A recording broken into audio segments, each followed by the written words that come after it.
Thanks, Pete. So down to almost the end here. We have another round of guides sharing their experiences and their knowledges, and then we'll have closing remarks and our group poem, which I'm very excited people contributed to. So we'll have William is going to run this, and come up, William, and we'll get you set up here.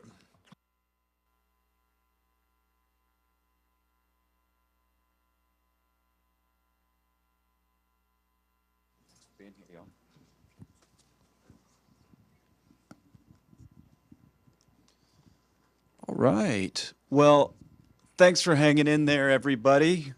You're all the real ones because you're here at Tuesday, 4:30. So we appreciate it. I think it's been a great symposium, and this is really fun for us. We have a very quick closing after this with a cool group poem. But we're going to end today with, it's not a panel discussion, it's a round table. So really the same format as yesterday, but because you've all stuck around, I'm going to encourage you, if you have a question, just ask us, you know. We'll need to still be respectful of time and everything. And panelists, all we'll need to do is just repeat the question into the microphone so everybody can hear it. But yeah, so we did this yesterday, but we have a couple new panelists, and we'll touch on some different topics. So I'll let my fellow panelists introduce themselves here in a moment. The purpose of these discussions they're targeted at guides and professionals working in the sound. So we're gonna share with you some of our best practices that we've come up with over the years from living and working out here. If you're not a professional, it'll also be useful because these are the questions that get asked when you're just going out with somebody who's kind of new to the sound. So hopefully it'll be beneficial for everyone. My name's William Melton. I'm on the Prince William Sound Stewardship Foundation board, and I'm a filmmaker, and I've been kayak guiding in Prince William Sound since 2015. And I'm going to be talking about the tides today. So like I said, I'm gonna touch on a few different things, but the main factor in the tide is the sun and the moon. One of the most important things you can know is kind of the schedule. You have 2 high tides a day and 2 low tides a day, with the exception that sometimes you only have 3 because you just miss that 4th one because it's cut off because it's on about a 6-hour and 10 to 15 minute cycle. We'll talk a little terminology. We'll talk about how Prince William Sound is unique and why all that matters. So as I said, everybody's pretty familiar with the moon affecting the tides, but the sun affects the tides too. The moon is the stronger pull. The sun pulls about 43%. I just learned making this presentation. But what happens is the Earth is wrapped in water, and as those gravitational forces pull on the Earth, the water gets pulled into an ellipse, which is an oval. And when the sun and the moon are lined up and pulling in relatively the same direction, you have those bigger, higher tides. And when the sun and the moon are opposing each other, then you don't have as dramatic of a tidal exchange. They don't have to be lined up on the same side either, which is really cool. You can have it be sun, earth, moon. So that's kind of fun because the moon's pulling from one end and the sun is pulling from the other to stretch that ellipse out even further. Again, great key takeaway. If you don't remember anything else, there's 2 high tides a day. There's 1 high tide, 1 low high tide. And same thing with the low tide. There's a lower high tide and there's a higher low tide. And again, because those happen on about a 25-ish hour schedule, you're getting 4 of them a day, and those peaks are roughly 6 hours and 15 minutes apart. Here's a graph of what that looks like. The high tide and the low tide happen in the same cycle. So it's a little counterintuitive, but that's it all mapped out. I talked about spring tides and neap tides yesterday. I'm going to skip those a little bit. Spring tide just means those big high tides, and a neap tide are the lower high and low tides, the ones when the sun and the moon are opposing each other. This is, I think, important to know and pretty interesting about the tides. It's in the middle of those cycles, so between when it peaks out at the high tide and bottoms out at the low tide, that's when the water is moving the fastest. So it's kind of easy to pay attention to just those times where it has come all the way in or gone all the way out, but the real action times are right in the center of the cycle because the water is trying to come in to Passage Canal or it's trying to get out of Passage Canal.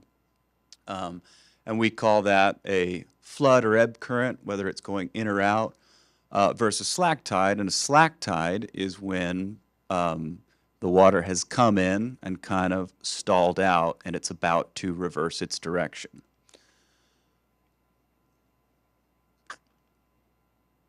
And then Prince William Sound is just super unique. I used Blackstone as an example yesterday, but Passage Canal is a great example. It's a relatively unobstructed fjord here with Whittier at the end of it, but the tidewater still has to make it all the way in and come to the head of the bay there. And if you have an extremely high tide, it might take some time for that to come back out, and it might not get all the way out before the tide cycle starts back over. So just because you have the tide cycle and it's written down in your book, it's not always going to be the reality of what you're seeing out there. Yeah, we'll skip 17 Mile. That's just an example of the Prince William Sound map and all of those passages we have, and those passages can flood from different directions. Typically, it's the same cycle, but so if you ever are heading out to some place you've never been, it's great to talk to folks or try to look up basically the current. Those passages turn into rivers, and it's good to know which direction the river's going to flow, especially if you're kayaking. And this matters just because it changes the landscape. If you're in a boat, it changes which rocks are going to be exposed. If you're camping, it changes where you can set that camp up. The tide might come in and cut you off from an island that you had access to or a rock outcropping. And if you've left your gear or your food on that island, then you're going to have to go swimming to get out to it. And I think that's where I'll stop for today. Yeah, if you take nothing else away, remember 2 high tides, 2 low tides on most days. And if you're out there boating in the Sound, you can plan your whole day around the tides and make it a little easier or more enjoyable for yourself. All right, thanks very much.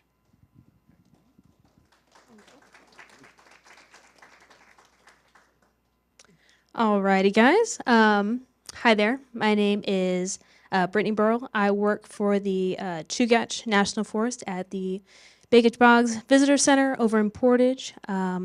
As an interpretive ranger. And working somewhere surrounded by glaciers, I thought it was appropriate to share some best practices for adventuring in glacial landscapes. We talked a little bit about some of the things I'll mention now, but yeah, Prince William Sound, as we all know, is influenced by glaciers everywhere you look, from the steep walls of bays to the animals that call glacier habitat home, to even how we explore this beautiful area. And in that regard, there are some dangers that exist, such as large calvings and landslides that can trigger tsunamis. Now, I'm no boat captain myself, but I have been on many voyages across the Sound in my few years of working here. Calvings, or pieces of ice that break from the face of a glacier into the water, are extremely common in fjords that have tidewater glaciers, as many do here. I often see vessels maintaining a 1/4 mile or more distance from the face of glaciers. And with enough room, calvings that create large waves can be spotted, and your boat should have enough time to adjust for the wave. The Alaska's Boater's Handbook Prince William Sound Supplement has some excellent information regarding distance and safety. If you want to learn more, that is through the Department of Natural Resources. And another widely discussed topic, which we've talked about today too, for glacial landscapes are landslides, of course. Glacial influenced landslides can be small or large debris that becomes loose on the sides of steep walled valleys that glaciers carve out. As a glacier retreats, the rocks become loose and are prone to sliding down, sometimes in extremely large amounts. And if the landing zone for this debris is a body of water, tsunamis can be generated by the impact. The communities along Prince William Sound, such as Whittier, have measures in place and tsunami evacuation routes to keep people safe in the case that this may occur. And if you're recreating in remote areas, make sure you know where high ground is. And if boating, make sure you'll have to make a decision to either dock or go to deeper water. That's going to be necessary as well. These amazing glaciers in the surrounding Prince William Sound is the main reason I decided to stay in Alaska after I was supposed to live here temporarily. And, that's the same reason for a lot of people. I hope with these tips you can stay safe, enjoy the sound, and share what we have here even more with the folks that do visit. Thank you.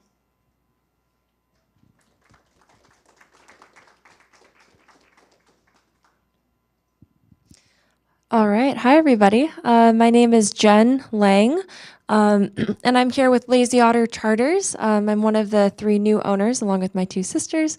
And I want to talk today about respecting the locals, best practices in wildlife interactions out here on the water. I would say one of the most common questions we get on the water is how close are we going to get to anything, to the glaciers, of course, that quarter-mile mark, and to wildlife. Everyone wants to know how close we can get to wildlife. And, everyone wants a unique experience out on the water, right?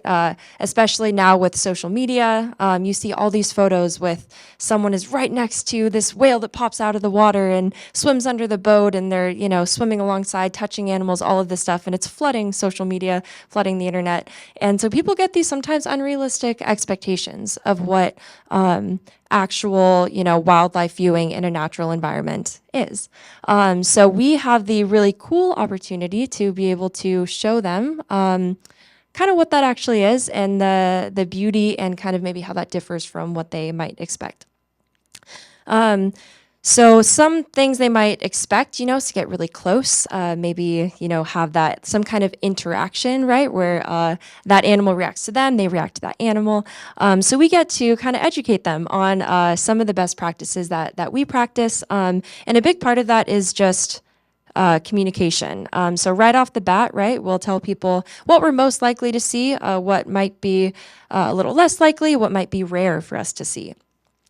And kind of give an example of some of the seasonal aspect of the wildlife that we kind of have out here in Alaska. So that's just kind of setting the tone for the trip. And then when actually viewing wildlife, say we spot something and we start to slow down right off the bat, right, setting that tone. Hey, we just spotted a sea otter. That's so cool, because maybe I don't see sea otters here every day, right? You're highlighting something that might be unique about that experience. And then, kind of explaining what you're doing as you're slowing down to see the wildlife. Oh, I'm going to slow down back here, just so we're not going to disturb that animal. And, why you're approaching slowly. Explain what you're looking for in behavior for wildlife that you are viewing. So, can use sea otter as an example again, because we do see them a lot out here. This sea otter keeps diving underwater, popping up a little bit farther away every time. It's not really staying at the surface. It's actively swimming away from us. And I'll be like, hey guys, you notice that it's doing this thing? Let's leave this sea otter alone. We'll look for another one later on. Maybe that one might be a little less nervous around the boat, right? Explaining kind of those decisions as we're making them with our guests. And then, kind of explaining how we're responding to that, right? This is a behavior, so therefore I'm going to back away. We'll go look for another animal. And then really explaining why that's important. Alaska's a pretty harsh environment for animals year-round. The winters are really rough. Summer is kind of a get as many resources as you can to kind of save up, reproduce, have that next winter. So we don't want to impact animals, make that any harder on them. So just kind of explaining that some of these animals are on the endangered species kind of list. So some of them, need extra protection more than others. And kind of explaining that, by maybe our boat doing that, other boats around the area might see that behavior, the way we're interacting with wildlife, that can set an example for other either tour operators, recreational boaters. Maybe that person will take a video that'll end up online, and then there'll be some more kind of realistic wildlife encounters available for people. And a couple cool ways that you can make, wildlife interactions meaningful without getting that up close personal is, I think Dan Olson mentioned it with kind of whales, but you can put a hydrophone down. It's a kind of cool, easy thing that you can get, and you can, if you're whale watching, put that down, stay pretty far back and still have a totally different element to your wildlife encounter. You can even just put a hydrophone down anywhere and listen to what's going on underneath the water. Really, really cool. There's also cool programs. One is called Happy Whale. It's really cool. You can actually take a picture, an identification picture of a whale, and give people a homework assignment. Go home, upload this to this website, and it will actually identify that whale for you. And then you can say, "Oh wow, the whale that I saw is actually goes to Hawaii and then back." And then we'll have told them about why they do that, and all of a sudden they have a personal story to be able to tell about that animal that they saw. And one other cool program that has existed in the past, still really good resource, it's called Whale Sense. And they aren't operating this year in the sense that you can't, it's not like a hands-on, you can't become a member this year, unfortunately, but all the resources are still there. Whalesense.org is that website. They have really, really cool resources. And in the past, it's been something that just wildlife viewing companies can actually be a member of, and it's a way to hold those people accountable and a great way to educate. So that's all I will say about that. Thank you. No problem.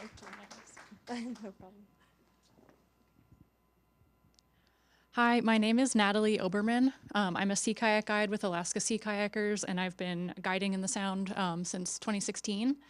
And I am here to talk to you all about best practices as far as all bathroom needs are concerned. It's really relevant to those of us who do not have a larger vessel that thank you, that we're traveling by kayak or even smaller craft, small boats, jet skis, things like that. And so I brought with me today, this is our toilet kit that we bring. Every guide has this, and they bring it on all of our kayaking trips, so that anytime a client needs to use the bathroom, we have a whole supply with us. We don't bury anything. We pack everything out with us. So that includes like toilet paper, period products, and poop.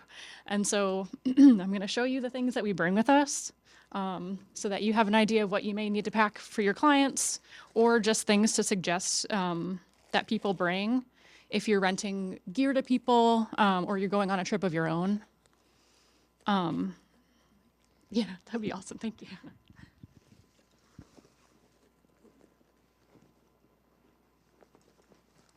So one thing that we bring is trash bags and lots of Ziplocs. And Ziplocs are great for packing out any toilet paper.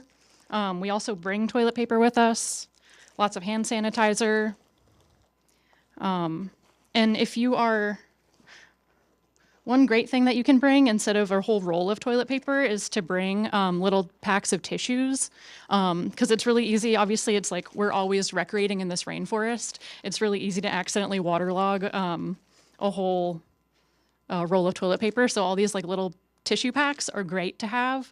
They stay a lot drier too. And the way that we pack out poop is by using wag bags. And it's this little kit here.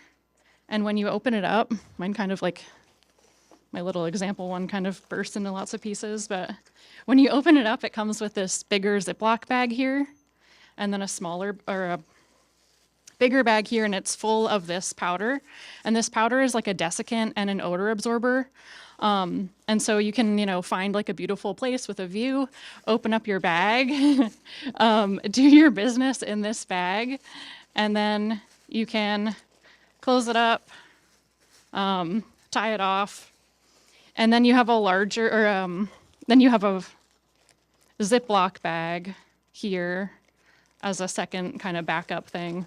And so I take a lot of teenagers out on multi-day kayak trips, and they're all packing out all of their waste in these. Thank you so much. And so, yeah, we give them like a Sharpie and they can put their name on it. And by the end of 4 days, they're like lifting up each other's bags and they're like, oh my gosh, you were so heavy. And like, you can get, like if kids can do it, adults can do it too. So, but yeah, it just helps like keep campsites a lot cleaner. We're not finding, rocks with poop underneath them. Or like wads of toilet paper all over the place. There we go. Thank you so much. Do we have time for any questions, Paul, or I think we should probably, I think we're time to wrap it up. time to wrap it up? Yep. Okay. Well, thank you, everyone. Thank you for being here, panelists. And back to you, Paul. Yeah, all right. Thank you. I love wrapping up the symposium with that poop talk. It's awesome.